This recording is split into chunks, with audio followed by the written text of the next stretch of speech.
பலியிடுற மாதிரி அப்படி இருக்கக்கூடாதுங்கிறதுனால தற்சோதனையை கொண்டு வந்து சேர்க்கிறார். இதில் என்னன்னு கேட்டால், தற்சோதனை செய்ய செய்ய செய்ய என்ன நடக்கும்னா, நான் தான் அப்படிங்கிற ஒரு உணர்வு வந்து அற்று போயிடும். முதல்ல தவத்தில் தெரிஞ்சுக்க வேண்டியது என்னங்கிட்ட, தவம் செய்ய செய்ய ஈகோ கூடிடும். நம்மளை உணர உணர உணர எல்லாரும் நினச்சிட்டு இருக்கோம் தவம் பண்ணால் அமைதியாக அப்படிலாம் கிடையாது.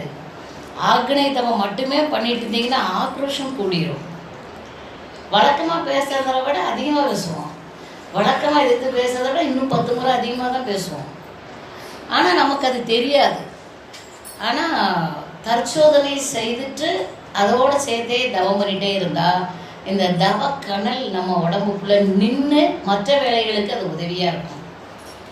அப்போ எதுக்கு வேண்டுமானாலும் தவ ஆற்றலை பயன்படுத்தலாமான்னு கேட்டால், ஒடுங்கி நின்று தவத்தில் நீங்கள் ஒருத்தரை வாழ்த்துனீங்கன்னா வலிக்கும். அதே நேரத்தில் ஒரு வஞ்ச உணர்வு வெளிப்பட்டாலும் பலிச்சிடும். அதனால தான் அந்த உணர்வு வரக்கூடாதுங்கிறதுனால சாமிஜி இன்னல் புரிவோர் எதிரிகளை அன்பும் கருணையுமாக வாழ்த்துங்கள்னு சொல்லிட்டார். ஏன்னா அந்த தவ ஆற்றல் விரயமாயிடக்கூடாது, இல்லை நெகட்டிவாக போயிடக்கூடாது. அப்படிங்கிறதுனால அப்படியே நம்ம வாழ்த்துறதுனால நமக்கு என்ன நன்மைனா, அவரிடம் இருக்கக்கூடிய நல்ல பண்பு நம்மிடம் வந்துடுமா. அதனால தான் இன்னல் புரிவோர் எதிரிகளை வாழ்த்துங்கள் அப்படின்னு சொல்லிட்டார். ஆனால் ஈகோ இருக்குமான்னு கேட்டால் அவர் சொல்கிறாரு, ஏன் குருவை அடையிறோம் அப்படின்னு சாமிஜி ஒரு பாட்டு எழுதியிருக்கிறார். நம்ம எல்லாருக்கும் தெரிஞ்சது தான். அதை வந்து குருவனுக்கு பாடலாகவே வச்சிருக்கிறாரு. ஏன் குருவை நாடுறோம் கேட்டால், தன் முனைப்பு நீங்க ஒரு குரு அடைந்து அப்படின்னு சொல்லிட்டார். தன் முனைப்பு நீங்குவதற்குத்தான் ஒரு குருவையே நாம் அடையிறோம். அப்படின்னா அப்போ நம்மிடம் ஈகோ இல்லாமல் எப்படி என்னை நான் தெரியப்படுத்தாமல் எப்படி நான் வாழ முடியும் அப்படின்னு கேட்டால், அடிப்படை உணர்வுகளை தெரியப்படுத்தித்தான் நம்ம வாழணும். ஆனால் அதுவே இன்னொருத்தரோட ஒப்பிட்டு என்னை நான் தெரியப்படுத்திட்டே இருந்தோம் அப்படின்னு சொன்னால் அதுக்கு பேர் தான் நான் தான் பெருசு அப்படிங்கிற மாதிரி. அது இருக்கலாமான்னு கேட்டால் அது நல்ல விஷயங்களுக்கு இருக்கலாம். ஆனால் அதுவே நெகட்டிவாக பொறாமை மற்ற இதெல்லாம் இருந்ததுன்னா அது வந்து பொக்கிஷத்தை யாரோ வந்து திருடிட்டு போகிறத விட நாமளே தூக்கி கையில் கொடுக்குற மாதிரியாம். அதனால் வேண்டாம் அப்படின்ட்டு தற்சோதனை ரொம்ப ரொம்ப அவசியம். இந்த புராணங்கள் கதைகள் எல்லாம் நம்ம படித்தா ஈகோ எல்லாத்துட்டையுமே இருந்திருக்கு. ஈகோ அந்த தன்மணிப்பு இல்லாமல் யாருமே இல்லை. ஆனால் அது அப்பப்போ இறை உணர்வு வந்து அவங்கள மாற்றி விட்டுருக்கு. தன்மணிப்பு இருந்தால் கூட இறைவன் சொல்லக்கூடிய இறை உணர்வு வந்து அப்பப்போ அவர்களிடம் வந்து மாற்றுச்சு அப்படிங்கிறதுக்கு ஒரு கதை. மகாபாரதத்தில் அர்ஜுனன் நம்ம எல்லாருக்கும் தெரியும். அப்போ அவர் என்ன பண்ணுறாரு, ராமேஸ்வரத்தில் போய் ஒரு தவம் பண்ணிட்டு அங்கே ராமபுரான் வழிபட்ட சிவபெருமானை மண்ணை பிடிச்சி வச்சு அவர் வழிபட்டாதான் சொல்கிறாங்கல்ல, அதை வழிபட்டு அப்படி வந்தால் ஏதோ ஒரு பவர் கிடைக்குன்னு அவர் போகிறார். யாராவது சொல்லியிருக்காங்க, அவர் போகிறார். போனவர் பேசாமல் தவத்தை முடிச்சுட்டு வரலாம். அவர் பார்க்குறாரு, எதுக்கு இந்த கடலை கடக்கிறதுக்கு ஒரு பாலத்தை போட்டு அதையும் கல்லெல்லாம் போட்டு தேவையில்லாமல் அப்படியே ஒரு அம்பு விட்டால் அப்படியே அம்பு எல்லா பக்கமும் போகும், அது மேலே ஏறி போய் கடலை கடந்து போகலாம். ஏன்னா அந்த வல்லமை அம்புக்கு இருக்குங்கிறது இவருக்கு தெரியும். அப்படின்னு நினச்சிட்டு பக்கத்தில் அந்த நேரம் பார்த்து ஒரு குரங்கு நிற்கிது. இவர் அந்த வானரத்திட்ட சொல்கிறாரு, வானரம் எதுக்கு உன் படையெல்லாம் அவர் வேஸ்ட் பண்ணார் ராமபுரான், அப்படியே ஒரு அம்பை விட வேண்டியதானே, அது வாட்டில் போகும் அப்படின்ன உடனே, இல்லை எங்கள் இனம். அப்போ ஆஞ்சநேயராக மாறுறார் அவர். அந்த குரங்கு வந்து ஆஞ்சநேயராக மாறிட்டு சொல்லுது, எங்கள் இனம் குதிச்சு குதிச்சு ஓடக்கூடிய இனம், உங்களை மாதிரி நாங்கள் நடக்க மாட்டோம். அப்போ வந்து அந்த அது என்ன கம்பளை அந்த அம்புலாம் அம்பு படைகள்லாம் வம்பாயிரும்ல, அதுக்குன்னு இவர் விவரம் சொல்கிறார். அப்பவும் இவர் சொல்கிறாரு, இருந்தாலும் எல்லாரோட உழைப்பையும் அவர் அப்படி வேஸ்ட் பண்ணியிருக்க வேண்டாம், ஒரு அம்பை விட்டோமா அப்படின்னு சொல்லிட்டு இவர் அங்கே போயிருக்கலாம், ஏன் வானரத்தெல்லாம் பயன்படுத்தணும். மறுபடியும் இவர் கேட்டுட்டு சொல்கிறாரு, நாலாம் ஒரு அம்பு படையை விட்டணும், அப்படி இங்கேருந்து எங்காவர கடலுக்கு அந்த பக்கம் போயிட்டு இந்த பக்கம் வந்துடலான்னு ஒரு சவால் விடுறாரு. அப்போ ஆஞ்சநேயர் சொல்கிறாரு, நீ ஒரு அம்பு படை வச்சிரு, அப்படி அம்பு படுங்கன்னா இங்கேருந்து அங்கே வர ஒரு பாலம் கட்டு, ஆனால் நான் நடந்தாலே அதெல்லாம் உடஞ்சிடும். அப்போ இவர் சொல்கிறாரு, அதெல்லாம் உடையாது, நான் உடையாத அளவுக்கு நான் அம்பு இது பாலம் கட்டுவேங்கிறார். உடனே ஆஞ்சநேயர் சொல்கிறாரு, சரி 2 பேருக்கும் போட்டி. சப்போஸ் அது நான் ஏறி நின்று நடந்து போகும்போது உடஞ்சிட்டுன்னா நீ சூசைட் பண்ணிக்கணும், அதாவது தீய வளர்த்து இறங்கிடணும். இல்லை அப்போனா அதுதானே. உடனே அவர் சொல்கிறாரு, நான் உயிர் துறக்கிறேன் அப்படிங்கிறார். ஏன்னா உயிர் துறக்கிறேன்னு உடனே சரி. இப்போ இவர் ஈகோவில் இருக்கிறாரு. யார்? அர்ஜுனன். ஈகோவில் இருந்துட்டு அப்படியே விடுறாரு. அம்பு படு இங்கேருந்து அங்கே வர போகுது. அது மேலே ஏறி ஒரு குதிக்கிறாரு அனுமார். நம்ம ஆஞ்சநேயர் பெருமாள் அப்படியே விஸ்வரூபம் எடுத்து குதிச்ச உடனே எல்லாம் நொறுங்கிட்டு உடனே வர்றாரு. நொறுங்கிட்டலாம் அப்படின்னு. ஆமாம், நான் தான் சொன்னேன்ல, எங்கள் இனத்துக்கு இது சரிப்படாது. இப்போ இவர் தீயை வளர்க்குறாரு குதிக்கிறதுக்கு. இப்போ இவர் தீயை வளர்த்து குதிச்சிட்டாருன்னா அப்புறம் அங்கே மகாபாரதம் நடக்காத. இப்போ அங்கேருந்து கிருஷ்ண பரமாத்மா வர்றாரு. ஏன்னா தீயை வளர்க்குறேன்னு கேட்குறாரு. என்ன சாக போகிறேன், ஏன் இந்த மாதிரி தோந்து போயிட்டேன், என்ன சவால் விட்ட, அதான் சொன்னேன்ல, அது எதுக்கும் உனக்கு தேவையில்லாத வேலை, முடிஞ்சு போன கதை.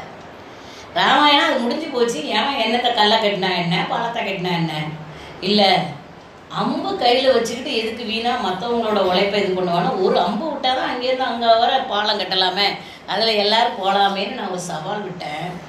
அவர் அதே மாதிரி ஏறி நடந்தார், எல்லாம் உடஞ்சி போச்சு.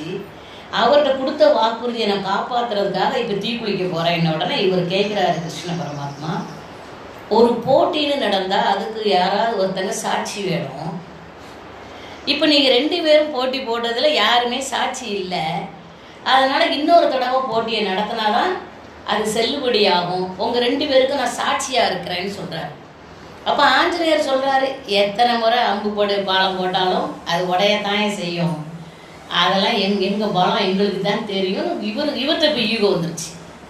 ஆஞ்சநேயர்கிட்ட ஈகோ வந்து அவர் சொல்கிறாரு, இவர் எத்தனை முறை பாலம் போட்டாலும் இது உடைச்சிருவேனா, இது இன்னொரு தடவை அதை நிரூபித்து தான் ஆகணுங்கிறது இல்லைன்னு சொல்லிட்டார். உடனே இவர் சொல்கிறார், அப்படி இல்லை, இன்னொரு தடவை செய்யலாம். இப்போ மறுபடியும் ஒரு அம்பு போடு, இவர் ஒரு பாலத்தை கட்டுறாரு.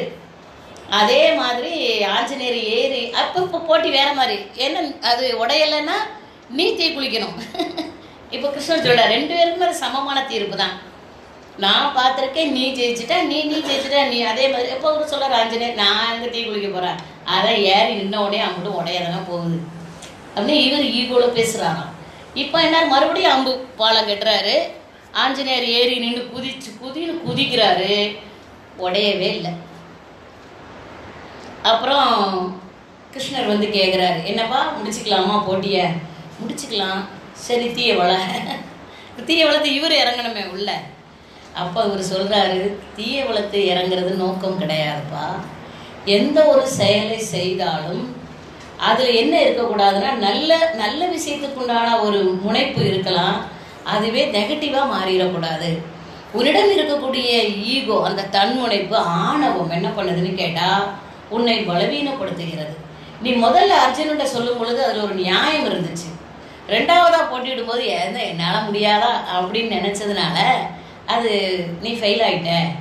இங்கே 2 பேருமே என்ன பண்ண வேண்டாம், தீக்குளிக்கெல்லாம் வேண்டாம் அப்படின்னு சொல்லிட்டு ஆஞ்சநேயரை அவர் அனுப்பி வச்சுட்டார். அனுப்பி வச்சுட்டு இப்போ அர்ஜுனனுக்கு ஈகோ வந்துருச்சு. நாம தான் ஜெயிச்சிட்டோம், ஆஞ்சநேயர் தோந்து வீட்டுக்கு போயிட்டாரு அப்படின்னு நின்னாராம்.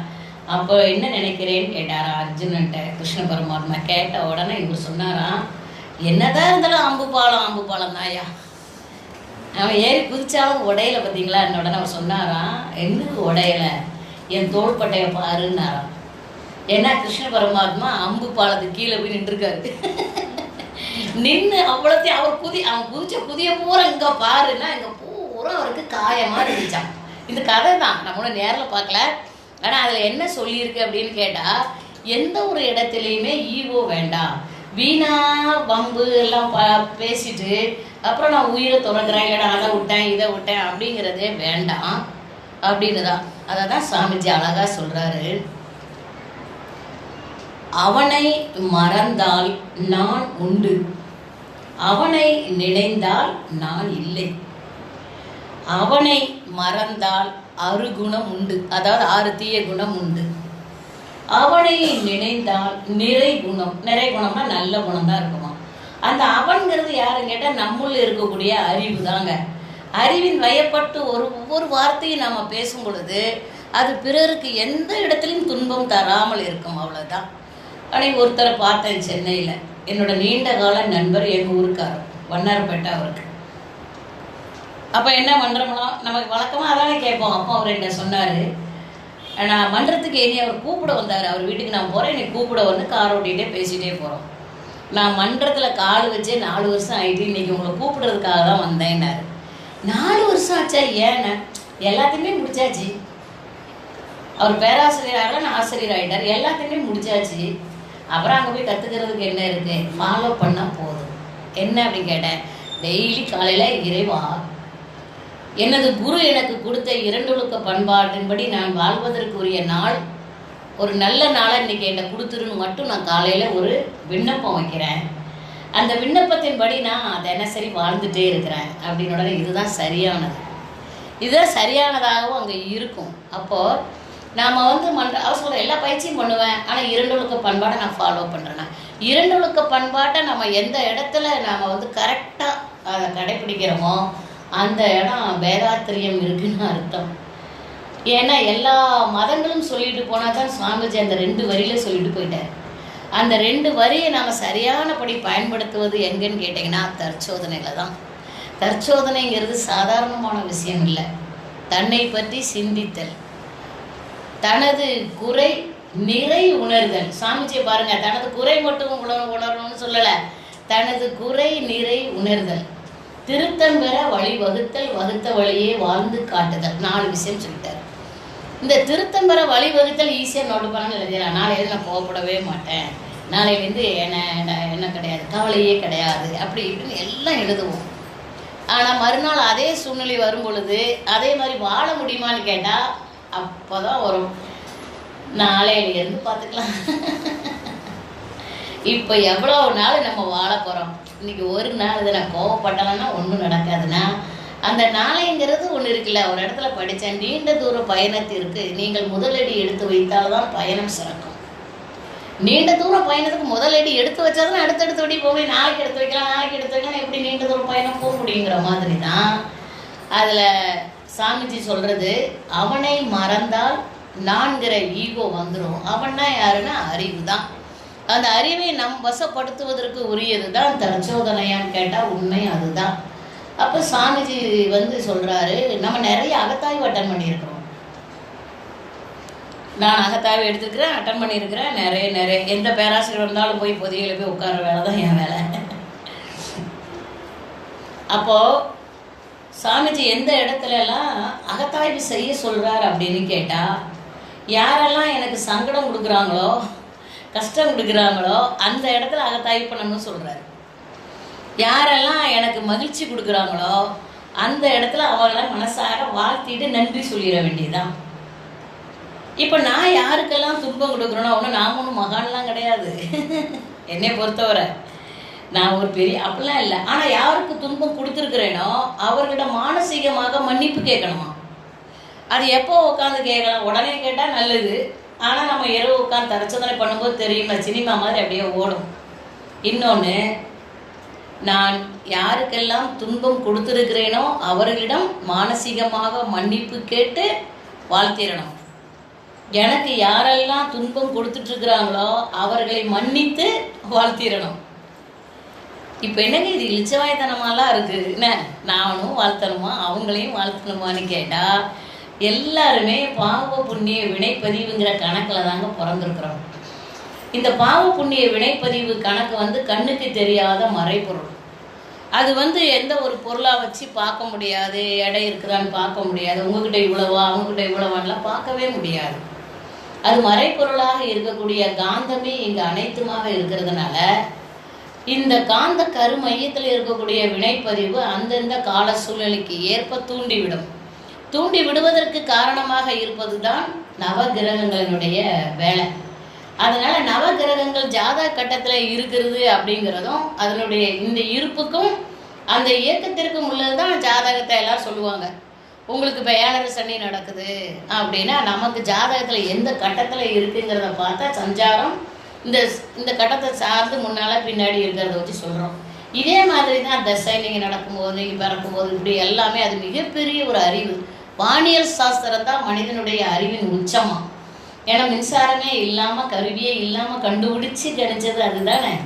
அப்படி ஒரு மிகப்பெரிய சாஸ்திரத்தில் வந்தது என்ன கேட்டால், அந்தந்த காலகட்டத்தில் நம்முடைய பாவ புண்ணிய வினைகளை தூண்டி விடுவதற்குரிய பவர் எல்லா கிரகங்களின் அலைக்கும் இருக்கான். நேற்றே சொன்ன மாதிரி வந்து விழும் அலை ஒன்று தான், விழும் இடத்துல அது தூண்டி விடும் ஆற்றல் உடையது. அப்போ நம்முடைய கருமையத்தில் என்ன இருக்குதோ அதுதான் வினையாக வெளிப்படும். அப்படி வெளிப்படும் பொழுது நல்லதுன்னா நம்மளோட மனசு ரொம்ப சந்தோஷமாகவும், தேவையில்லாதுன்னா ஐயோ அப்படிங்கிற மாதிரி இருக்கு பாருங்க. அதனால சாமிஜி சொல்றாரு, நீங்கள் ஒரு தராசு முள்ளாக மாறிவிடுங்கள் அப்படின்னு சொல்றாரு. ஏன்னா இஸ்லாத்துல ஒரு வரி உண்டு, கியாமத்து நாளில் துல்லியமான தராசுகளையே வைப்போம், அதில் கடுகளவேனும் நன்மை இருப்பினும் தீமை இருப்பினும் கணக்கில் கொள்வோம். திருக்குறானோட மிகப்பெரிய ஒரு சிறந்த வசனம் அது. எப்படி சொல்றாரு அவருன்னு கேட்டா, நீ நாள்தோறும் உன்னை ஆராய்ச்சிக்கு உட்படுத்தி கொள்ளும் பொழுது தராசு முள்ளா மாறிடுது. தராசு முள்ளு என்ன பண்ணுன்னா, 2 தட்டுல என்ன இருக்குதோ அதை பத்தி கவலையே படாது. இங்க படிக்கல்ல வச்சுட்டு இங்க மண்ணள்ளி வச்சாலும் அது எடை காட்டும், மண்ணை கீழே தள்ளிட்டு நீங்க பொன்னள்ளி வச்சாலும் அது எடை காட்டும். தராசு முள்ளை பொறுத்தவரை பொருளுக்கும் அதற்கும் சம்மந்தமே கிடையாது. எது அதிகமோ அங்க போகணும், அதான் என் வேலை. 2மே சமமா இருந்தா நான் நின்றுதேன், அவ்வளவுதான். சமமா இருந்தா நான் நிற்பேன். ஆனா எனக்கும் இடக்கல்லுக்கும் பொருளுக்கும் சம்மந்தமே கிடையாது அப்படிங்கிற மாதிரி தராசு முள்ளா. அப்ப சாமிஜி என்ன சொல்றாரு கேட்டா, நீங்கள் உங்களை தராசு முள்ளாக நான் நீதி தேவதை கையில கொடுத்த மாதிரி தான். அப்படியே நின்றுட்டு கீழே பார்த்தீங்கன்னா, ஒரு தட்டுல நான்னா நான், இன்னொரு தட்டுல என்னுடைய எதிராளி. இப்போ காலையில ஏதோ ஒரு பிரச்சனை நடந்திருக்குன்னா இரவு நேரம் தான் நம்ம உட்காந்து நம்மளை சாமிஜி ஒரு 5 நிமிஷம் தரிசோதனை பண்ணுங்க அப்படின்னு சொல்றாரு. தினசரி தரிசோதனை பண்ணணும். அப்படி பண்ணலைன்னா வீட்டில் ஒரு நாள் துணி துவைக்கலேன்னு வைங்களேன், மறுநாள் கூடுமா குறையுமான்னு கேட்டால் கூடி உட்காந்துருக்கும். அப்புறம் எவ்வளோ சங்கடப்படுறோம். அது மாதிரி தான் இந்த கருமையத்தில் செய்யக்கூடிய அழுக்குகளையும் என்ன பண்ணிடணுமா, தினசரி கழுவி எடுத்துடணும். அப்போ நைட்டு உட்காந்து ஆராய்ச்சி பண்ணும் பொழுது ஒன்றுன்னா நினைக்கிறோம், ஒரு சின்ன பிரச்சனை வருது. அந்த பிரச்சனை எப்படின்னு கேட்டால், இப்போ எனக்கும் எங்கள் வீட்டுக்காருக்குமான ஒரு பிரச்சனை. என்ன பிரச்சனைங்கிறது நான் ஆராய்ச்சியில் கொண்டு வரேன். நானும் அவரும் நல்லா பேசியிருக்கோம், நானும் வாய் பேசியிருக்கோம், அவரும் பேசியிருக்காரு. இப்போ அறிவு என்ன பண்ணுதுன்னு கேட்டிங்கன்னா, தராசு முள்ளாக மேலே நிற்கணுமா. மேலே நின்ன தராசு முள்ள அறிவு நிலையில் நின்று கீழே பார்த்தா இங்கே 2 நபர்னு தோணணுமே ஒழிய இங்கே நாங்கிற உணர்வு என்னிடம் வரக்கூடாதான். அப்போ என்னைய நான் இன்னொரு ஆளாக இருந்து வெளியில இருந்து பார்க்கும் பொழுது அதற்கு பெயர் சாட்சி பாவனை. இந்த சாட்சி பாவனைக்குள்ளே நம்மளோட மனசு வந்துட்டுன்னா நாம் நடுநிலை மாறாது இருக்கும் தன்மை நம்மிடம் வந்துடும். நமக்கு ஒரு சட்டம், மற்றவங்களுக்கு ஒரு சட்டமெல்லாம் கிடையாது, எல்லாருக்கும் ஒரே மாதிரியான ஒரு சட்டம் வருமா.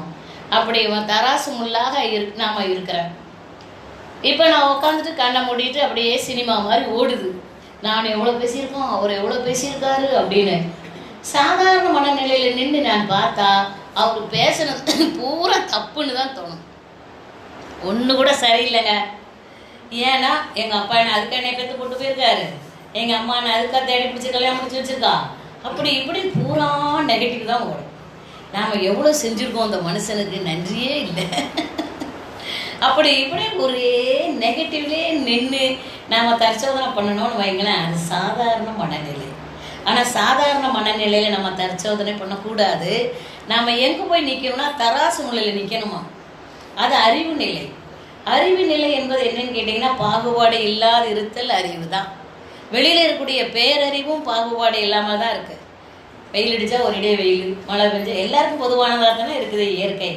அதே மாதிரி நம்மளும் இருக்கக்கூடிய அறிவு நம்ம பொதுவான ஒரு நபராக பார்க்கணுமே ஒழிய எனக்குன்னா ஒன்று அவருக்குன்னா ஒன்றுன்னு உயர்வு தாழ்வு வரக்கூடாது. உயர்வு தாழ்வு வந்துருச்சுன்னா இங்கே என்ன ஆயிரும், படி தராசு இங்கே கூடிருச்சுன்னா அங்கே முள்ளுங்க வந்துடும், அல்லது வச்சிருக்கக்கூடிய சரக்கு கூடிச்சுன்னா அது அங்கே போயிடும். ஆனால் 2 சமமாக இருக்கணும் அப்படின்னா பொதுவாக இருக்கிறதுன்னு அர்த்தம். இந்த நடுநிலை மாறாமல் இப்போ ஆராய்ச்சி பண்ணி பார்க்கும் பொழுது என்னை நான் நானாக பார்க்காம என்னை ஒரு நபராக பார்க்கணும். என்னை நான் ஒரு நபராக நான் பார்க்கும் பொழுது எனக்கு என்ன தெரியும் அப்படின்னு கேட்டால், ஒரு ஆண் ஒரு பெண்ணு அவங்க போட்ட பிரச்சனை சண்டை தான். சண்டை எல்லார் வீட்லேயும் நடக்குமான்னு கேட்டால், எல்லார் வீட்லேயும் சண்டை நடந்தாதாங்க கணவன் மனைவி, இல்லைன்னா நம்மளை லிஸ்ட்லேயே வைக்க மாட்டாங்க. அப்படியா நீங்கள் வாழ்கிறீங்க, சண்டையே போட மாட்டீங்களா? எப்படிங்க சண்டை போடாமல் இருக்கீங்க அப்படின்னு கேட்டால், அவங்க எங்களுக்குள்ள எந்த பிரச்சனையும் கிடையாது. ஒன்று அவர் சொன்னால் நாங்கள் விட்டு கொடுத்துருவேன், நான் சொன்னால் அவர் விட்டு கொடுத்துருவாரு. எங்கே விட்டு கொடுக்குற பண்பு இருக்கோ அங்கே சண்டைக்கு இடமே இல்லை. ஆனால் விட்டு கொடுக்குற பண்பு இருக்கிறவங்ககிட்ட ஈகோவும் இருக்காது. ஈகோ இல்லாத இடத்துல நல்லாவே என்ன பண்ணிக்கலாம், வாழலாம், மகிழ்ச்சியாக இருக்கலாம். ஆனால் அது இருந்துச்சுன்னா எவ்வளோ செல்வம் இருந்தாலும், எவ்வளோ பிற தேவைகள்லாம் நிறைவேறக்கூடிய வசதி வாய்ப்பு இருந்தாலும் கூட அங்கே அமைதி இருக்காது குடும்பத்துக்குள்ள. அது கணவன் மனைவிக்கு இடையில தான் சொல்கிறாரு சாமிஜி. ஒரு சாமியார், அந்த சாமியார் அடிக்கடி அந்த வீட்டுக்கு சாப்பிட போவார். ஒரு நாள் சாப்பிட போகும்போது பார்த்தீங்கன்னா உள்ளே ஏகப்பட்ட சண்டை. ஏகப்பட்ட சண்டைன்னா சத்தம் வரும்ல, கேட்டுகிட்டே இருக்கிறாரு. அந்த அம்மா தான் அதிகமாக பேசுது, என்னையே மாதிரி வச்சுக்கோங்க. அதிகமாக பேசின உடனே இவர் உள்ளே வர்றாரு, சண்டையை புரிஞ்சுக்கிட்டாரு. ஆனால் சொல்ல முடியாதுல்ல, அங்கே போய் நின்றுட்டு இந்த அம்மாவையும் சொல்ல முடியாது, அவரையும் சொல்ல முடியாது. உடனே அவர் சொல்கிறாரு, சரி சரி, இது ஒரு பெரிய பிரச்சனையே இல்லை, சரிப்படுத்திடலாம். எப்படி, போய் ஒரு சின்னதாக ஒரு கயிறு கொண்டு வா அப்படின்னு அந்த அம்மாட்ட சொல்கிறாரு. உடனே அந்த நீல கயிறு கொண்டு வருது அந்த அம்மா. நீல கயிறை சாமியார் என்ன பண்ணுறாரு கேட்டீங்கன்னா, ஒரு முனியை பிடிச்சி நீ பிடிச்சிக்கோ அப்படின்னு அந்த அம்மா கையில் கொடுக்குறாரு. இன்னொரு பகுதியே சாமியார் பிடிச்சிக்கிட்டாரு. பிடிச்சிட்டு சொல்கிறாரு, இந்த கயிறு அருந்து போகிற வரைக்கும் இழுத்துருன்னு சொல்கிறாரு. அருந்து போகிற வரைக்கும் டைட்டாக இழுத்தா தானே அது அருந்து போகும். இப்போ அந்த அம்மா இழுக்குது, இவர் பின்னாடியே போகிறார். இப்போ அவர் சொல்கிறாரு, சாமி நீங்கள் அங்கே நின்று இழுங்க சாமி, அப்போ தான் அது அருந்து போகும். அப்போ தான் அவர் சொன்னார், அருந்து போகாமல் இருப்பதற்கு ஒருத்தர் இழுக்காமலே விட்டால் நீ எவ்வளோ இழுத்தாலும் ஃபெயிலு தான், அறுக்க முடியாதுல்ல. உறவுகளும் அப்படிதான். வார்த்தைகள் ஒன்று ஒரு பக்கமாக உயரமாக இருந்தால் இன்னொருத்தர் தணிஞ்சிட்டோம்னா அந்த வார்த்தை என்ன பண்ணாது, உறவை அறுக்கும் விதமாக இருக்காதான். அதைத்தான் வள்ளுவர் சொல்றாரு, நான் நலம் என்னும் நலனுடைமை சொல்றாரு. உன்னிடம் இருக்கக்கூடிய சொத்து எதுன்னு கேட்டால் நம்முடைய வார்த்தை தான். சொல்லுதான் நம்மளோட சொத்தாக அமையாங்க. நிறைய பேர் பயந்து போயெல்லாம் நமக்கு ஒருத்தருக்கும் பயப்பட மாட்டாங்க. புரிஞ்சுக்கிட வேண்டிய ஒரே தத்துவம் என்னன்னு கேட்டால், அவ்வளோ பெரிய ஆஃபீஸராக இருந்தாலும் சம்பளம் கொடுக்காதுங்கிறதுக்காக தான் இவங்க பேசாமல் இருப்பாங்க. அதே அவர் ரிட்டையர்ட் ஆனதுக்கப்புறம் பேசி பாருங்க, முடியாதுல்ல. அப்போ யார் யாருக்கு மதிப்பு கொடுக்குறா அப்படின்னு கேட்டால், ஒருத்தருக்கும்ல. அது அந்த சூழ்நிலைக்கு தகுந்தபடி வேறு வழி இல்லைன்னு தான் நின்றுட்டு இருக்காங்க. அந்த மாதிரி தராசு முள் இங்கே இருக்குது. நேர கீழே பார்த்தா ரெண்டு நபராக பார்க்கும் பொழுது ரெண்டு விஷயம் இருக்குது. ஒன்று அறிவு நிலை, இன்னொன்று சாட்சி பாவனை. சாட்சி பாவனையாக பார்க்கும் பொழுது நான் வேற ஒரு நபராகத்தான் என் கண்ணுக்கு தெரியணும். அப்போ ரெண்டு பேரும் பேசுனதுல அதிகம் பேசியிருக்கிறது நான் அப்படின்னு தெரிஞ்சுக்கிட்டு, ஏன்னா அறிவு சொல்லிட்டு சொன்ன உடனேயே என்னை நான் மாற்றிக்கொள்வதற்கான முயற்சி தான் சுய சீர்திருத்தம். இனி எந்த சூழ்நிலையிலும் இப்படி நான் பேச மாட்டேன்னு எழுதணுமா நோட்டில். நோட்டை மட்டும் யார்கிட்டையும் காமிச்சிடக்கூடாது. பிள்ளைகளே அப்புறம் நம்மகிட்ட நோட்டை காமிக்கும், எம்மா நீங்க என்னெல்லாமா நீங்க எழுதுனியே, தூக்கி தூர போடுறான், இன்னொரு நோட்டை அப்புறமா எழுதிக்கலாம் அப்படின்னா ஒரு நாளும் மாற போகிறதே இல்லைன்னு கேட்டால், எங்கள் வீட்டில் நான் சைதாப்பட்டைக்கு வந்தவங்க யாராவது இருக்காங்களான்னு தெரில. ஒருத்தரும் இல்லை. நீங்கள் சரி பரவாயில்ல, இன்னொருத்தரை கேட்டுக்கோங்க, ஒன்றும் பிரச்சனை இல்லை. ஏன்னா சொன்னதே சொல்லுவேன்ல. எங்கள் சின்ன பையனை நான் மௌனத்துக்கு கூட்டு போனேன் ஆலியாக இருக்கு. நான் ஒரு வாரம் மௌனம் நடத்தும் போது அவன் ஒரு வாரம் என் கூட மௌனம் இருக்கணும்னு சரி வாடான்னு சொல்லி கூட்டு போயிட்டேன். அப்படியே என்னை மௌனம் மட்டும் எனக்கு கிளாஸ் போட மாட்டாங்க. ஆலியாவில் பிற எங்கெங்கெல்லாம் கிளாஸ் இருக்கோ அது இது எம்ஆர்சி எல்லா பக்கமும் என்னை போட்டு விட்ருவாங்க. உடனே மௌனத்துக்கு என்ன பண்ணால் மௌனம் முடிச்சு மற்ற நேரங்கள்லாம் எனக்கு கிளாஸ் போடுவாங்களா, ஈவினிங்கில் அங்கே எங்கெல்லாம் எல்லா கிளாஸுக்கும் நான் அவனை கூட்டிகிட்டு போவேன். ஏன்னா அவன் ரூமில் இருக்க மாட்டான், அங்கே இருக்க மாட்டான், என் கூடயே தான் வருவான். சரி நீங்கள் இருந்துக்கோ அப்படின்னு ஒவ்வொரு இடத்துலையும் ஒவ்வொரு கிளாஸ்லேயும் ஓரமாக சேர் போட்டு உட்காந்தே இருப்பான். அவன் ரூமுக்கு வந்தவன்னா சொல்லுவான், ஏடி உனக்கு வேறு கதையே கிடைக்கலையா, சொன்ன கதையவே எல்லா இடத்துலையும் சொல்லிட்டு இருக்க, புது கதை வேணா ஏன்ட்ட கேள்வி நான் தரேன் அப்படின்னா.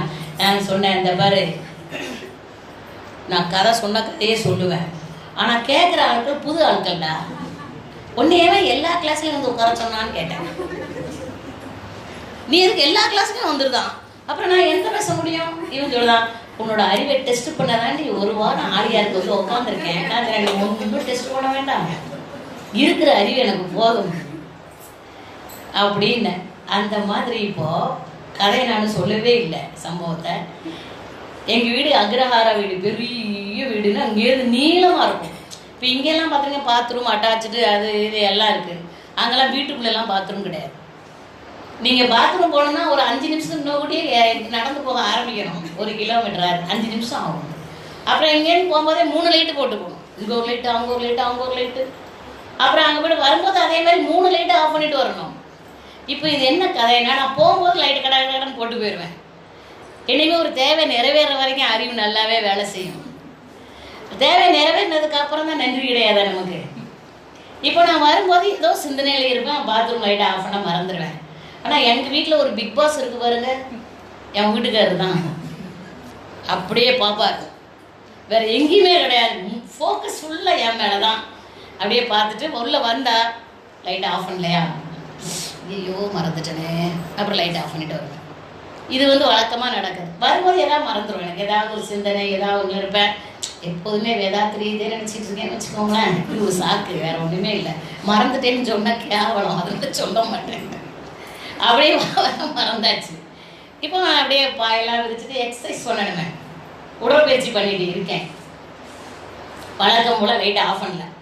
இவர் ஆரம்பிச்சிட்டார். ஒரு நாளாவது உருப்படியாக அந்த லைட்டை ஆஃப் பண்ணணும்னு தெரியுதா உனக்குன்னு. எனக்கு முற்றுப்புள்ளி வச்சா என்னென்ன பார்த்தா யோசித்தேன். ஆனால் சாமிச்சு ஒரு மன்னிப்பு கேட்க சொல்லியிருக்காரு.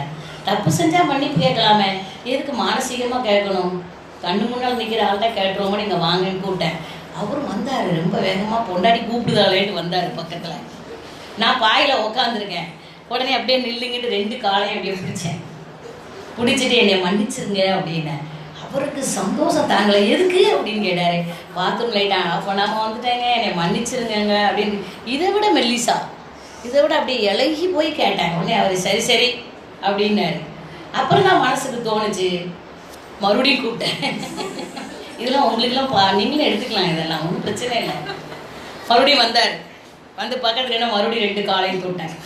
என்ன அப்படின்னாரு, மன்னிச்சுக்கோங்க அப்படின்னு. இப்போ எதுக்கு மன்னிப்பு கேட்க, இப்போ தானே மன்னிப்பு கேட்டேன் அப்படின்னாரு. நாளைக்கு பாத்ரூம் லைட் ஆஃப் பண்ணாமல் வந்தால் அதுக்கு இப்போவே மன்னிப்பு கேட்டுருந்தேன். இதோட பிரச்சனை முடியல. அவர் சொல்றாரு என்னை பார்த்து, அப்போ நீ ஒரு நாளும் திருந்த மாட்டேயா, திருந்துற ஐடியாவே உன்ட்ட இல்லையா அப்படிங்காரு. நான் அப்படியே பார்த்தேன். எதுக்கு திருந்தணும்னு கேட்டேன். ஏன் திருந்தி இப்போ என்ன ஆக போகுது, உங்கள்கிட்ட மன்னிப்பு கேட்டால் வேலை முடிஞ்சுது. இப்போ ஒரு மெமரி பவர் குட்டிக்கிட்டு அங்கே லைட் அடிச்சு நீங்கள் 1.5 கிலோமீட்டருக்கு அந்த பக்கம் பாத்ரூம் வச்சுட்டா நான் என்ன செய்ய முடியும்? நான் போகிற இடங்களெல்லாம் வீட்டுக்குள்ளே பாத்ரூம் இருக்குது. நான் போனோம் லைட்டை ஆஃப் பண்ணனா இவங்களாம் கேட்கவே மாட்டாங்க. ஏன்னா அம்மா பற்றி தெரியும், லைட்டை போட்டாங்க. அப்புறம் இங்கே ஒன்றும் பிரச்சனை இல்லை. ஏன்னா வெளியிலலாம் ஒன்றும் சொல்ல மாட்டாங்க நம்மளை. அப்படியே இருந்துட்டு வீட்டுக்குள்ளே போனால் ஒட்டு மொத்தமாக 3 பாத்ரூம் லைட்டை ஆஃப் பண்ண வேண்டியதுக்கு 3 பாத்ரூம் லைட்டை போட வேண்டியது இருக்குன்னு சொன்னால் அதெல்லாம் எவ்வளோ சிரமம் தெரியுமா? அவ்வளோ சிரமத்துக்கு இடையில் வாழும்போது ஒரே தீர்வு கண்டுபிடிச்சேன், மன்னிச்சிருங்க, அவ்வளோதான். அப்புறம் எத்தனை நாள் ஆஃப் பண்ணா போதுமோ அத்தனை மன்னிப்பு கேட்டுட்டா திருந்தவே மாட்டேன்னு ஒரு கேள்வி கேட்டார் பாருங்க. அங்கே தாங்க இறை தத்துவம் வருது. அவர் சொன்னார், கடவுள்கிட்டையும் அதே மாதிரி தான் செயலில் திருத்தம் வராமல் மன்னிச்சிரு கடவுளே மன்னிச்சிரு கடவுளேன்னு சொன்னால் கடவுள் ஒரு பொழுதும் மன்னிப்பது இல்லை. ஆனால் மனிதன் மன்னிக்கலாம். மனிதனால மன்னிப்பை கொடுக்க முடியுமா? தெய்வத்தால மன்னிப்பை ஏன்னு கேட்டால் தெய்வத்திற்கு மன்னிப்புனா என்னன்னு தெரியாது. செயலுக்கு உரிய விளைவு தான் தெய்வமாக இருக்கிறதுனால காந்தம் அப்படியே பதிஞ்சிருக்கு. நான் ஒருத்தரை திட்டுறேன் அப்படின்னா அந்த திட்டினுடைய அலை எங்கே பதிஞ்சிருக்கு, மீண்டும் அந்த திட்டரோட அலை எனக்கு பிரதிபலிப்பாக வருமே தவிர நான் என்ன பண்ண முடியாது, அதை மாற்ற முடியாதான். இப்போதான் நம்ம சப்ஜெக்ட் என்னன்னு கேட்டால் சாமிஜி இன்னல் புரிவோர் எதிரிகளை வாழ்த்த சொல்கிறார். எப்படி வாழ்த்த சொல்றாருன்னா அன்பும் கருணையுமாக வாழ்த்த சொல்றாரு. அதில் சுவாமிஜி ஒரு பாட்டு எழுதியிருக்கிறார். என்ன பாட்டுன்னு கேட்டால், முள்ளெடுத்து சிறுவன் முனிவர் மீது குத்த. நம்ம எல்லாரும் இந்த பாட்டு படிச்சிருக்கோம். முள்ளெடுத்து சிறுவன் முனிவர் மீது குத்த. முனிவரனும் மன்னிக்கிறார். அவருக்கு முனிவர் தானே, அதனால அவர் என்ன பண்றாருன்னா வழி உணர்வு தடவிட்டு மன்னிக்கிறார். இப்போ அவர் மன்னிச்சு விட்டுட்டார்ல, ஆனால் வான்காந்தம் மன்னிக்காது. ஏன்னா இவர் மனித பிறவி மகானா மாறி இருக்கிறாரு, இவர் மன்னிக்கலாமா? வான்காந்தம் என்ன பண்ணு கேட்டீங்கன்னா, இவருக்கு அந்த முள்ளெடுத்து சிறுவன் குத்தும் பொழுது ஒரு வலி உணர்வு வந்திருக்கல, ஒரு அலை. இந்த அலை பிரபஞ்சத்தில் பதிஞ்சதுனால என்றைக்காவது ஒரு நாள் அவனுக்கு திருப்பி வருமா. அந்த திருப்பி வருவதற்கு அந்தந்த காலத்தை பார்த்துட்டே இருந்து கொடுப்பதற்கு தான் கிரக அலை. கிரக அலை அங்கே இல்லை, இங்கே பதிஞ்சு வச்சிருக்கு ஏற்கனவே. அதான் ஜாதா கட்டம். ஏற்கனவே வாங்கி கொண்டு வந்து உள்ளே வச்சுட்டு மேற்கொண்டு ஒரு தேவையில்லாத செயலை செஞ்சுட்டு இருக்கிற மாதிரி. இந்த பையனோட அறியாமை தானே, அறியாமையின் காரணமாக முள்ள குத்துறான். உடனே முனிவர் பார்க்குறாரு, சின்ன பையன் தானே அப்படின்னு மன்னிக்கிறாராம். ஆனால் சாமிஜி கடைசி வரியில் எழுதியிருக்கிறாரு, நீ மனவளக்கலை உறுப்பினராக இருப்பது உண்மையானால், நீ மனவளக்கலையின் உறுப்பினராக உண்மையானால் அதில் வரும். அப்படி உண்மையான அன்பராக இருந்தால் நாம் என்ன பண்ணுறோம் கேட்டிங்கன்னா, முனிவரை விட ஒரு படி மேலே போயிட்டோமா. எந்த இடத்துல முனிவரை விட மேலே போகிறோம்னா, இப்போ ஒருத்தங்க எனக்கு துன்பம் கொடுக்குறாங்க, அதனால் என் மனசில் ஒரு வருத்த அலை வருது. அந்த துன்ப அலை என்ன பண்ணுது, பிரபஞ்சத்தில் பதிஞ்சிருது.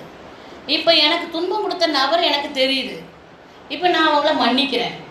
சாமிஜி சொல்கிறாரு, மன்னிப்பதினால் மட்டுமே பிராயச்சித்தம் கிடையாது.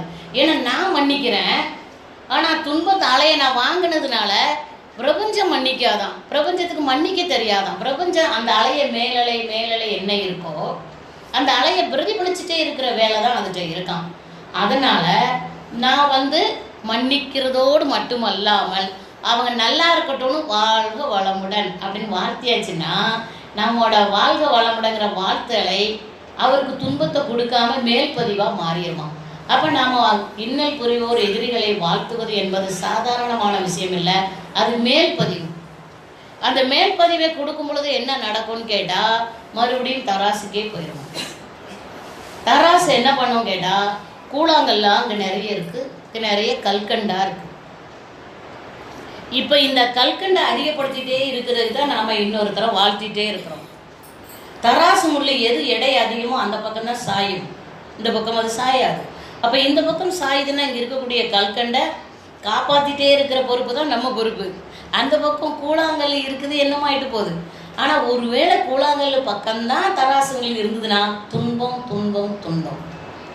அப்படி ஒரு துன்பம் ஒருத்தங்க எனக்கு கொடுக்குறாங்கன்னா, ஒரு கூழாங்கல் கீழே விழுது, ஒரு செயல். இப்போ இந்த செயலுக்கு நான் எங்கேயோ சேர்த்து வச்ச கூழாங்கல் தான் இப்போ என்ன பண்ணுது, எனக்கு துன்பமாக வருது. எங்கேயோ சேர்த்து வச்ச ஒரு துன்பம் தான் கூழாங்கல்லாக இங்கே எனக்கு வருது. அவங்க எனக்கு துன்பம் கொடுக்கும் பொழுது அந்த அலை சமன் செய்யப்படுகிறது. ஒரு துன்பம் இன்னொரு துன்பம் சமம். சமம் எப்படி வருது, கூழாங்கல் கீழே விழுந்துருச்சு. ஆனால் நான் இப்போ என்ன பண்ணுறேன், நீ மட்டும் எனக்கு எப்படி கஷ்டம் கொடுக்கலான்ட்டு கூழாங்கல்ல தூக்கி மறுபடியும் மடியில் வைக்கிறது. எப்படின்னு கேட்டால், திருப்பி துன்பம் கொடுக்கறது. நான் அவங்க திட்டினா நான் திருப்பி திட்டுறேன். அப்போ சமன்பாடு எப்படி இருக்கும், மறுபடியும் பிடிச்சி பிடிச்சி வைக்கிற மாதிரி இருக்கும் பாருங்கள். இது மேல்பதிவு கிடையாது. அப்போ மன்னிப்பு மேல்பதிவு தான். ஆனால் சாமிஜி சொல்கிறாரு, மன்னிக்கிறது கூழாங்கல் கழிஞ்சு போச்சு, தூக்கியும் வைக்கலை. ஏன்னா நம்ம துன்பம் கொடுக்கல, மன்னிக்க தான் செய்கிறோம். ஆனால் சாமிஜி என்ன சொல்கிறாருன்னா, வேண்டாம் வேண்டாம், அவருக்கு ஒரு நல்லதே செஞ்சிரு. ஏன்னா உன்னிடம் இருந்து ஒரு கூழாங்கலோட வெயிட்டை குறைக்கிறதுக்கு காரணமான நபரால் அவர் இருந்திருக்கிறாரு. அப்போ என்ன செய்யலாம், வாழ்த்தும் பொழுது 2 நன்மை. ஒன்று, மேல்பதிவு அவருக்கு நல்லதே செய்யும், நமக்கு துன்பம் கொடுத்தாலும் அவர் நல்லா தான் இருப்பார். இன்னொன்று, கல்கண்டை தூக்கி மறுபடியும் நம்ம சேர்த்துக்கலாமா. கல்கண்டு சேர சேர சேர கூழாங்கல்லே இருந்தாலும் அது செயலுக்கு வராது. அதனால தான் மேல்பதிவு ரொம்ப ரொம்ப முக்கியங்க. அந்த மேல்பதிவு தான் நம்ம தற்சோதனைகளை செஞ்சுட்டே இருக்கிறது. யார் துன்பம் கொடுத்தாலும் வாழ்க வளமுடன், அவ்வளவுதான். மானசீகமாக மன்னிப்பு கேட்டுக்கலாம். நேரில் போய் மன்னிப்பு கேட்கறது வீட்டுக்காரர் மட்டும்தான். ஏன்னா வேற வழியே கிடையாது. அவர் கூட இருக்கலாம், வாங்க வாங்க 4 பேர் மத்தியில் தானே மன்னிப்பு. யார் மருமகளுக்கு தெரியும், அவ்வளோதானே. மரும அப்படி பாப்பா, ஆரம்பிச்சிட்டிங்களா அத்தை அப்படின்பா. அவள் வேற ஒன்றுமே சொல்ல மாட்டான். என் பையன் எப்படி பாப்பா, இதான் நடந்துட்டுருக்கு, ஒன்றும் மாற்றம் இல்லை. கடைசியில் சின்னதாக எல்லாம் சேர்ந்து ஒரு நாள் ஒரு முடிவு எடுத்துட்டோம். அதுக்கு என்ன முடிவு எடுத்தாங்கன்னா அதையும் சொல்லிடல. அந்த பாத்ரூம் கதைக்கு ஒரு முடிவு வந்துருச்சு. என்னன்னு கேட்டால், நான் சொன்னேன் எப்படி 100 யூனிட் ஃப்ரீ. அந்த 100 யூனிட் எனக்கு. அப்படி சொல்லிட்டேன். 100 யூனிட் ஃப்ரீ தானே. அப்போ 100 யூனிட்லேயே நின்னாதான் அது கணக்கு. மேலே ஏறினா காசு, அதெல்லாம் எனக்கு தெரியாது. முதல்ல இருக்கிற 100 யூனிட்டு எனக்கே கொடுத்துருங்க ஃப்ரீ அப்படின்னேன். அப்புறம் அதுவும் எல்லாம் சேர்ந்து சொல்லிட்டு, இல்லை அதுக்கு மேலே போனால் இன்னும் காசு நிறைய ஆகும், அதனால் அந்த கணக்கெலாம் உனக்கு செல்லுபடி ஆகாது. அப்போ என்ன செய்யலாம்? கடைசியில் பெரிய பையன் அங்கேருந்து வந்தான். அவன் சொல்லிட்டான், ஏம்மா ஈவி போன நான் தான் கெட்டுதேன், நீ பிரச்சனையை விடு. அப்புறம் தான் அவங்க அப்பா சமாதானம் அடைஞ்சார். அப்பா செலவு இன்னொருத்தன் ஏற்றுக்கிட்டானா நல்லா தான் இருக்குது இல்லையா? நம்ம பர்ஸையே திறக்காமல் இருந்தால் நல்லா தான் இருக்குது. யாராவது பர்ஸை திறந்தா யாராவது திறக்க சொன்னதான் அங்கே தான் கஷ்டமாக இருக்கும். சில்லை நாட்டெலாம் போனால் நம்மளோட காசெல்லாம் செல்லாது, அப்படியே க்ளோஸ் பண்ணிட்டு உட்காந்தே இருக்க வேண்டியதான். நம்மளை வாங்கவும் விட மாட்டாங்க, அது வேற. நம்ம பார்த்துட்டே இருக்க வேண்டியதான். அந்த மாதிரி சில விஷயம் வந்து பிறருக்காக நம்ம செய்தாலும் நமக்காக செய்தாலும் இது கூழாங்கல்லா இது கல்கண்டான்னு சிந்திக்கணும். திட்டேன் அப்படின்னா, ஐயோ கூழாங்கல்லாம் தூக்கி மடியில் வச்சுருக்கேன், இருக்கிறதையே கழிக்க முடியல அப்படின்னா மறுபடியும் ஒரு கல்கண்டை தூக்கி வைக்கிறதா அவங்கள வாழ்த்துறது. எப்படி வாழ்த்தணும்னு கேட்டால் மனசார வாழ்த்தணும். சில பேர் வாழ்த்தும் பொழுது குப்பையை தட்டுற மாதிரி, வாழ் வளமுடன் வாழ் வளமுடன், இந்த குப்பை எங்கே தள்ளியாச்சு, வாழ் வளமுடன் இந்த குப்பை எங்கே, அப்படி கிடையாது. வாழ்க வளமுடனா கருமையத்திலிருந்து வரணும் அந்த அலை. அந்த அலை போய் இன்னொருத்தர் போய் மோதி நம்மிடம் பிரதிபலிப்பாக மாறும் பொழுது அது நல்லதே நம்மகிட்ட எடுத்துட்டு வரக்கூடிய அலைச்சுழல் வேகம் தான் தவ நிலையில நம்ம வாழ்த்துறது. அதனால தான் இன்னல் புரிவோர் எதிரிகளை அன்பும் கருணையுமாக வாழ்த்தணும்னு சொல்லிச்சுட்டேன். ஏன்னா வேகமாக வாழ்த்தினா செதறி போயிடும்ல. அப்போ அன்பும் கருணையும்னா நம்முடைய அலைச்சுழல் வேகம் தவத்திலையும் குறைஞ்சிருக்குது, நல்லா இருக்கட்டும்ங்கிற எண்ணத்திலையும் நம்ம வாழ்த்தும் பொழுது கல்கண்டு சேர்ந்துட்டே இருக்குங்க. கல்கண்டு எவ்வளோ நாளும் சேரலாம், இந்த பக்கம் தானே இருக்கணும் தராசுங்களு, அந்த பக்கம் போக வேண்டாம். அப்போ ஒரு நாள் ஒவ்வொரு நாளும் இரவு தற்சோதனை பண்ணும் பொழுது இன்னைக்கு எத்தனை கூழாங்கல்ல கீழே தள்ளி விட்டுருக்கேன்னு பார்க்கணும், இன்னைக்கு எத்தனை கல்கண்டை என்னோட சேர்த்துருக்கேன்னு பார்க்கணும், எத்தனை கூழாங்கலை எடுத்து நான் வச்சிருக்கேன்னு பார்க்கணும். ஏன்னா திருப்பி திட்டுனா பேசணும்னா அதுதான். மன்னிப்பு எளிதாக கேட்கலாங்க, மானசீகமாக மன்னிப்பு கேட்க கேட்க கேட்க என்ன வரும் மனசுலன்னு கேட்டிங்கன்னா ஈகோவே இல்லாமல் போயிடும். அதுதான் எல்லாத்துக்கும் காரண பொருளாக இருக்கிறதுனால சுவாமி சொல்றார், நீ மனவளக்கலை அன்பராக உறுப்பினரானால் உண்மையாக இருந்தால் பிறரை யார் ஒருவர் துன்பம் கொடுக்கும் எதிரியை அன்பும் கருணையுமாக மனமார்ந்து வாழ்த்துறாங்களோ அவர்களுக்கு என்னன்னு கேட்டிங்கன்னா தவ ஆற்றல் விரயமே ஆவது இல்லை, அவ்வளோதான். இல்லைன்னா விரயமாகும். இந்த 6 தீய குணம் வந்துடும்ல, வஞ்சம் வந்துடும், முதல்ல எல்லாமே வரும். வஞ்சத்தோடு சேர்ந்து என்ன வரும், உயர்தோட மனப்பான்மை வந்துடும். ஏன் இவன் சொல்லி நான் கேட்கணுமோ, அப்படி வரும்போதே நம்ம உயர்வோம், அவங்க தாழ்வாக நினச்சிருந்தோம்ல, அந்த மாதிரி நிறைய வந்துடும். அதெல்லாம் வேண்டாம், ஓட்ட போனையில் விட்ட நீர் மாதிரியா. அதனால தான் சாமிஜி வந்து தவமும் வேணும் தற்சோதனையும் வேணும்னு சொல்லியிருக்காரு. நாள்தோறும் இரவு ஒரு 5 நிமிஷம் உட்காந்து தற்சோதனை பண்ணாலே போதுங்க, கருமையும் கிளீனாக வாழ்க்கை வளர்ந்து தவம் பண்ணுவோமா. ஏன்னா அடுத்தால உடனே தவம் பண்ண முடியாதுங்கிறதுனால தான் பஞ்சேந்திரிய தவம் செய்வோம், சீக்கிரம் முடிச்சிடலாம், ரொம்ப நேரம் கிடையாது. ஏன்னா அப்புறம் சாப்பிடணும்ல, சாப்பிட்டா தவம் பண்ண முடியாது, அதனால தான் சாப்பிட்றதுக்கு முன்னாடி தவம் செய்வோம்னு சொல்லுவோம்.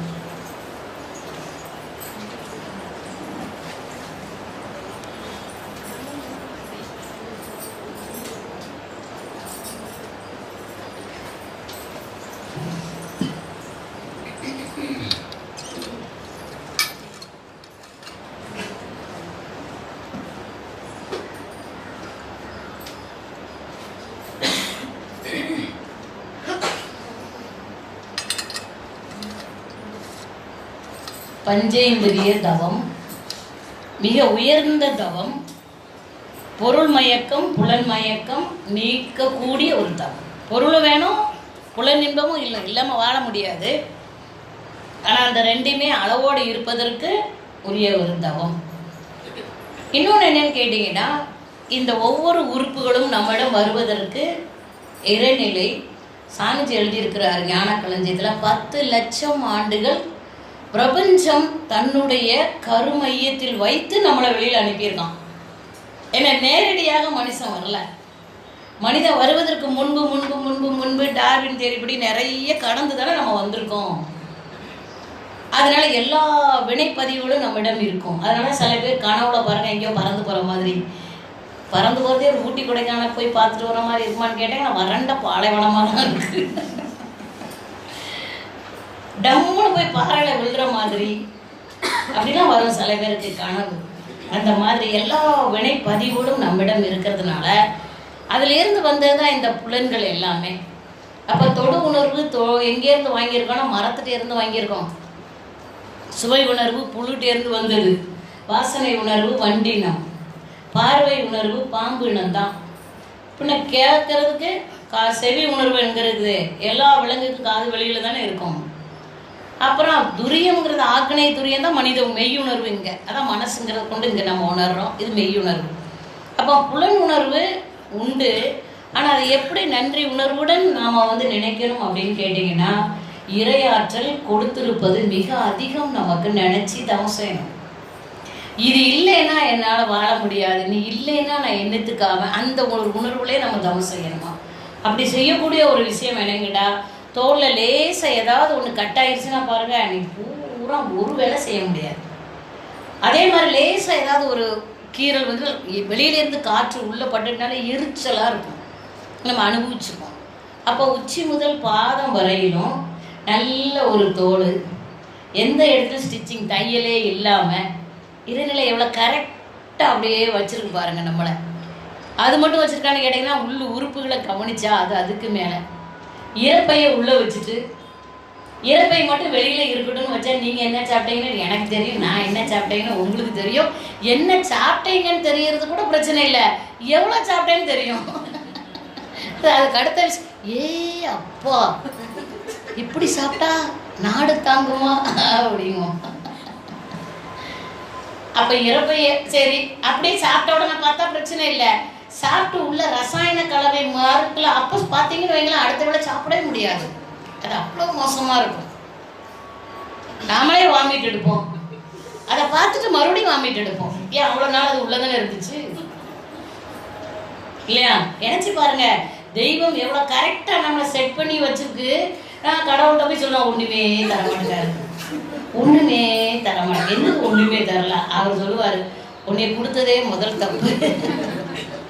மறுபடியும் அங்கே இஸ்லாத்தில் ஒரு பாட்டு உண்டு, நீங்கள் எல்லாரும் கேட்டிருப்பீங்க, கொடுத்ததற்கே நன்றி சொல்லி முடியவில்லை இன்னும், இனி அடுத்தடுத்து கேட்பதற்கு அஞ்சுதே என் நெஞ்சம். அப்படியே இறைவன் போய் கேட்கறதுக்கு ஒன்றுமே இல்லை, எல்லாமே இங்கே இருக்குது. ஆனால் நம்ம மனசு என்ன பண்ணுது, பொருளைத்தா பொருளைத்தா பொருளைத்தா, இன்னொரு வீடு இருந்தால் நல்லா இருக்கும், எதுக்குன்னே தெரியல. இல்லை அதைத்தான் அப்புறம் வச்சுட்டு அப்புறம் அந்த வீடு அதை வாங்கிட்டேன், அந்த வீடு அதே எல்லாத்தையும் வாங்கினதுக்கு அப்புறம் நீ எங்கே படுக்க, நான் ஒரே ஒரு ரூமில் 6 அடியில் அங்கே படுத்துக்கிறேன், இவ்வளோதானே. அன்னைக்கு சொன்னார், 100 வருஷத்துக்கு முன்னாடி இந்த பில்டிங் யார்கிட்ட இருந்துன்னு எனக்கு தெரியாதுங்க, 100 வருஷம் கழிச்சு இந்த பில்டிங் யார்கிட்ட இருக்க போதுன்னு எனக்கு தெரியாதுங்க. அதனால தான் இந்த மன்றத்தை நான் அப்படியே விட்டுட்டேன். வாடகைக்குலாம் உடனே மன்றம், பெரிய மன்றம் சென்னையில். என்ன சொன்ன நான் அப்படியே பார்த்தேன், இது எவ்வளோ விட்டால் என்ன வாடகை வரும். அவர் சொல்லிட்டாரு, எதுக்கு இது நல்லதாகவே பயன்படட்டும்னு விட்டுட்டேன் அப்படின்ற மாதிரி. எல்லாருக்கும் அந்த மனசு வராதுன்னு வைங்களேன். ஆனால் மன நிறைவோடு வாழ்ந்தா கையில் காசே இல்லைனாலும் வாழலாங்க, அது ஒரு பெரிய விஷயமே இல்லை, மனசு தான் காரணம். அதனால் உள்ளே நம்ம திரும்பி பார்க்க பார்க்க பார்க்க எல்லா விஷயங்களுமே உள்ள அருபமாக நடந்துட்டு இருக்குதுன்னு சொன்னால் நம்மளோட முயற்சியில் எதுவுமே இல்லை. காலையில் சாப்பிட்ட சாப்பாடு ஜீரணம் ஆகிட்டு நாம் என்ன முயற்சி பண்ணோம், ஒன்றும் பண்ணலை. மூச்சு கூட நாம் விடுறோம் சொல்கிறோம், ஆனால் மூச்செல்லாம் நாம் விடலை, அது இயல்பாக உள்ளே போயிட்டு வெளியில் வந்துட்டு இருக்கு, அவ்வளோதான். மூச்சை மட்டும் நீங்களே விடணும்னு கையில் இறைநிலை கொடுத்துருந்துன்னு வைங்களேன், இருக்க முதல்ல மூச்சு விட்டுட்டு தான் அப்புறம் பேசுகிறாங்க.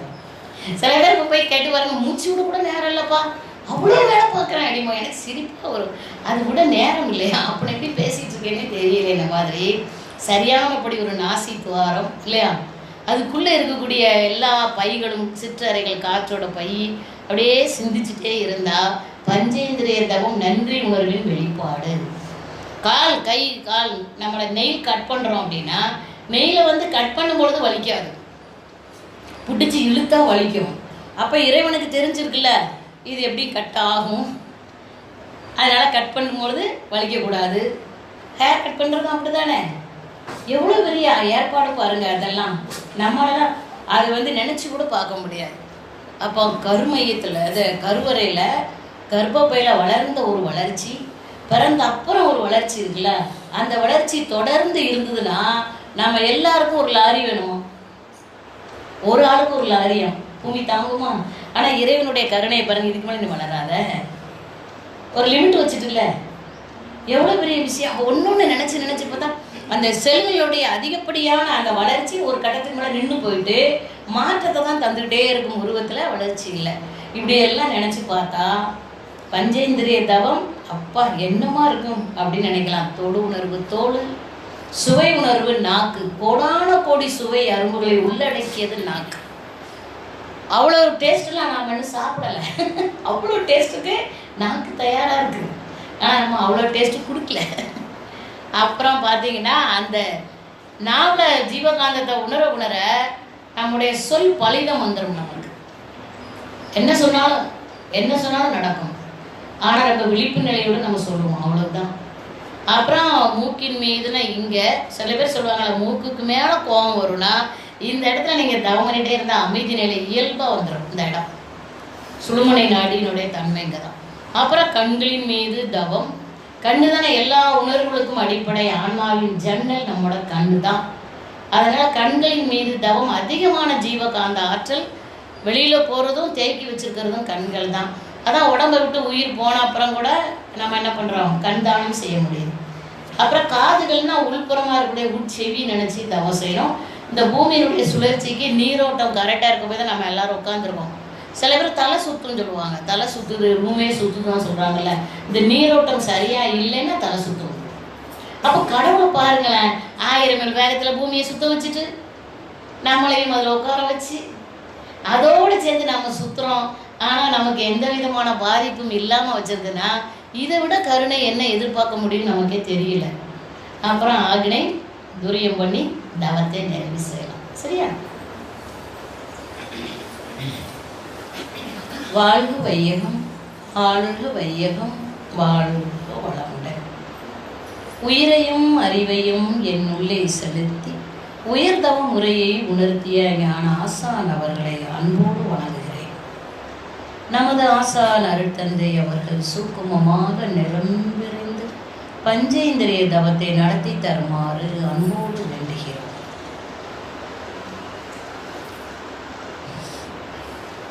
நாடி சுத்தி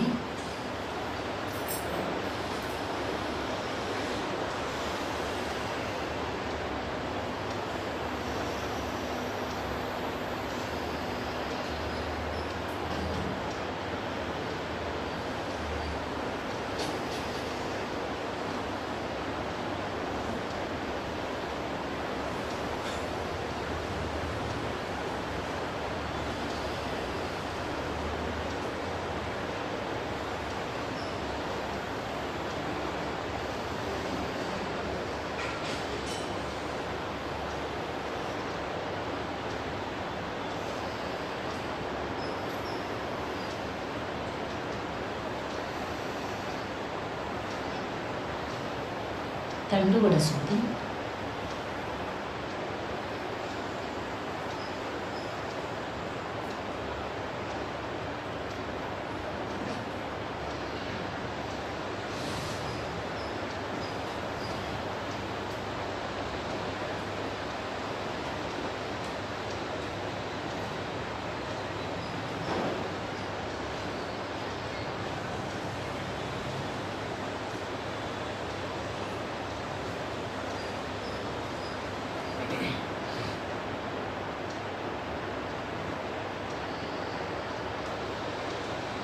வாழ்க. நாம் அமர்ந்துள்ள இடத்தை சுற்றிலும் நல்ல தெய்வீக ஆற்றலை நிரம்பின. நாம் அமர்ந்துள்ள இடத்தை சுற்றிலும் நல்ல தெய்வீக ஆற்றலை நிரம்பின. நாம் அமர்ந்துள்ள இடத்தை சுற்றிலும் நல்ல தெய்வீக ஆற்றலை நிரம்பின. அருட்பேராற்றல் உடலிலே உயிரிலே அலை அலையாக பாய்வதை உணர்கிறோம். அருட்பேராற்றல் உடலிலே உயிரிலே அலை அலையாக பாய்வதை உணர்கிறோம். அருட்பேராற்றல் உடலிலே உயிரிலே அலை அலையாக பாய்வதை உணர்கிறோம். அருட்பேராற்றல் இரவும் பகலும் எல்லா நேரங்களிலும் எல்லா இடங்களிலும் எல்லா தொழில்களிலும் உறுதுணையாகவும் பாதுகாப்பாகவும் வழிநடத்துவதாகவும் அமையுமாக. அன்னைக்கு வணக்கம், தந்தைக்கு வணக்கம். நமது ஆசான் அருட்தந்தை யோகிராஜ் வேதாத்ரி மகரிஷி அவர்களுக்கு வணக்கம்.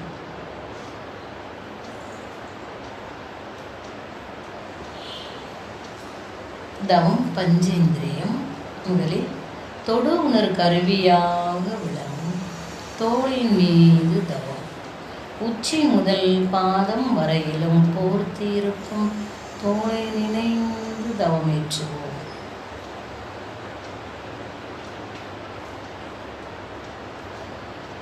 அனைத்து உறுப்புகளுக்கும் பாதுகாப்பு அரணாக இருப்பது தோல். தொடு உணர் கருவி தோளை நினைந்து தவமேற்றுகிறோம்.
அடுத்து சுவை உணர் கருவியாக விளங்கும் நாவின் மீது தவம். நுனி நாவு மேலெண்ணத்தை நோக்கி வச்சுக்கலாம், மேலெண்ணத்தை தொடுமாறு வச்சுக்கலாம். ஜீவகாந்த ஆற்றலை நுனி நாவில் உணர்கிறோம். கோடான கோடி சுவை அரும்புகள் உள்ளடங்கிய இடம் நாவின் மீது தவம்.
இப்போ நாவல் நேரம் வச்சுக்கலாம்.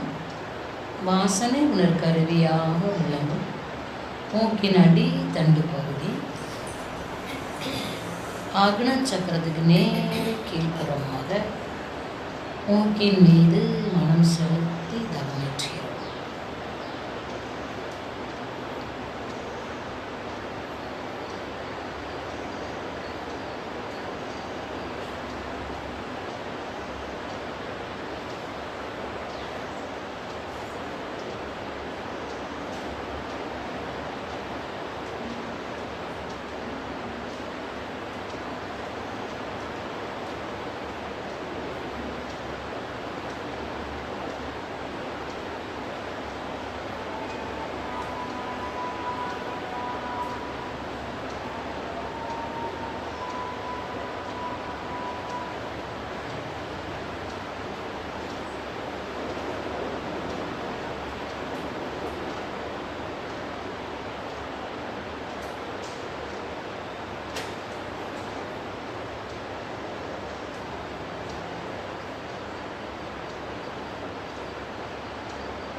அடுத்து பார்வை எனும் வெளிச்சத்திற்கு ஆதாரமாக இருக்கும் கருவிகள் கண்கள்.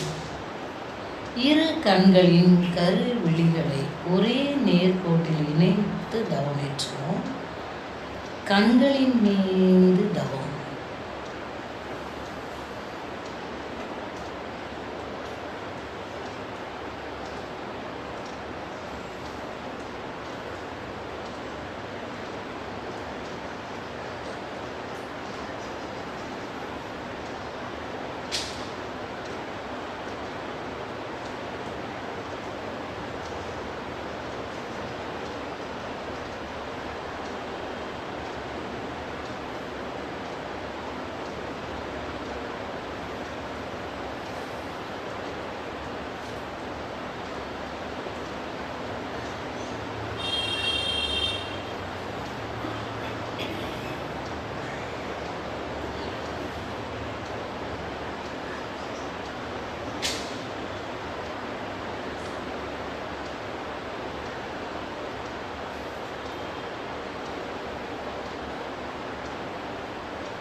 அடுத்து ஒளி எனும் ஓசை உணர் கருவிகள் காதுகள், இரு காதுகளின் உட்செவிகளை நிறைந்து தவமேற்று.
ஆகினை குரு மையம்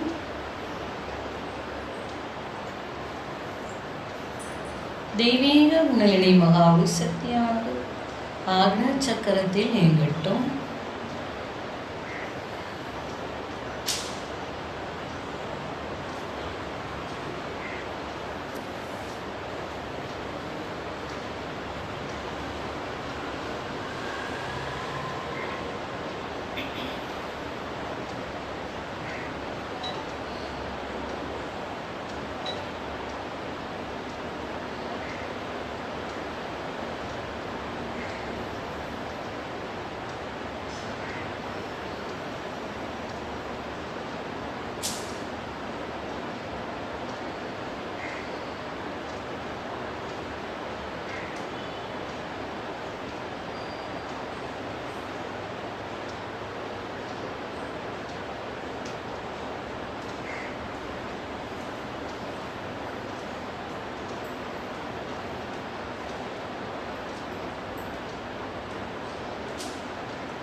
உயர்வோம்.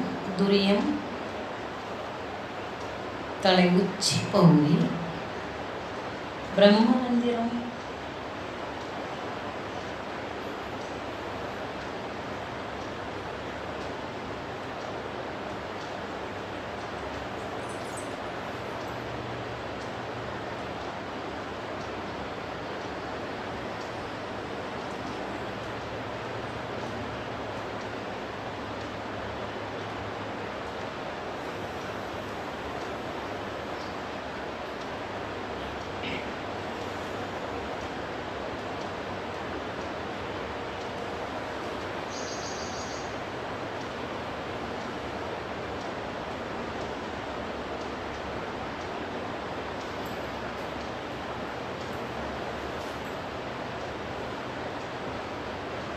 எந்த ஒரு சிந்தனையும் இல்லாத நிலை. மனம் துரியத்திலே ஒடுங்கி நிற்கட்டும். ஆழ்ந்து கவனிக்கிறோம். துரியம்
ஆழ்களுடன் தவத்தை நிறைவு செய்து கொள்கிறோம். தவ ஆற்றல் உடல் முழுவதும் பரவட்டும். உடலும் உள்ளமும் தூய்மையும் மேன்மையும் அடையட்டும்.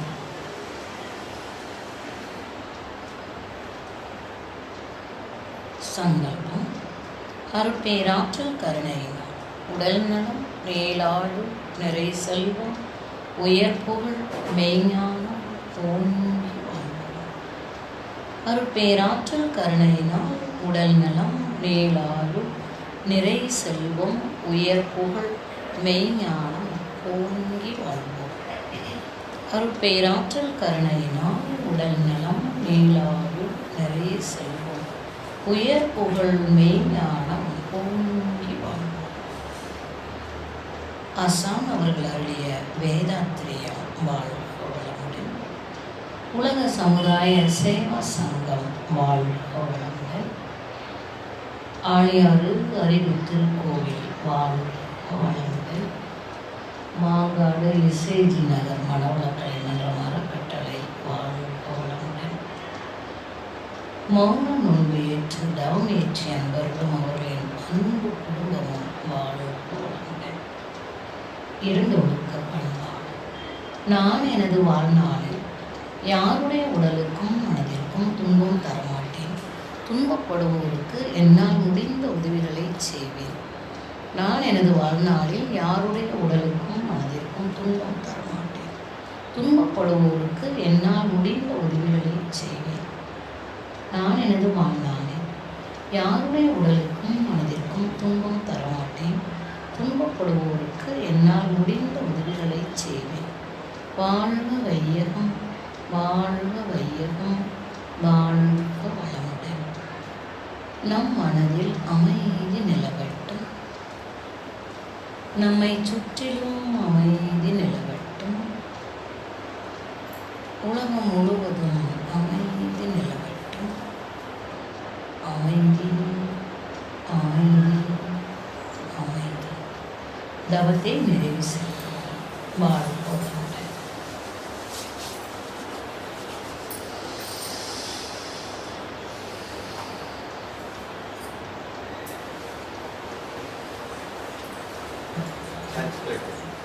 Lunch break. எல்லாம் மௌனத்தில் இருக்கணும். அப்படியே மௌனத்திலே இருங்க. கடைசியாக நிறைய பண்ணலாம் பேசிக்கலாம். அப்படியே அவங்கவுங்க இடத்துல ஃபுட்டு சர்வ் பண்ணுறேன். இப்போ ஃபோட்டோ மட்டும் ஒன்று பிடிச்சிக்கலாம். அம்மா கிட்ட குரூப் ஃபோட்டோ. நிறைய பேர் லஞ்சுக்கு முன்னாடி என்ன கிளம்புவாங்க. ஃபோட்டோ மட்டும் பிடிச்சிக்கலாம். சேரை மட்டும் ஒரு ஃபஸ்ட்டு 2 ரூபா சேரை மட்டும் தண்ணி வாங்கலாம். அம்மாவோட 2 ரூபா அப்படி முன்னாடி வந்துடுறப்போ நேற்று ஃபஸ்ட்டு 2 ரூபா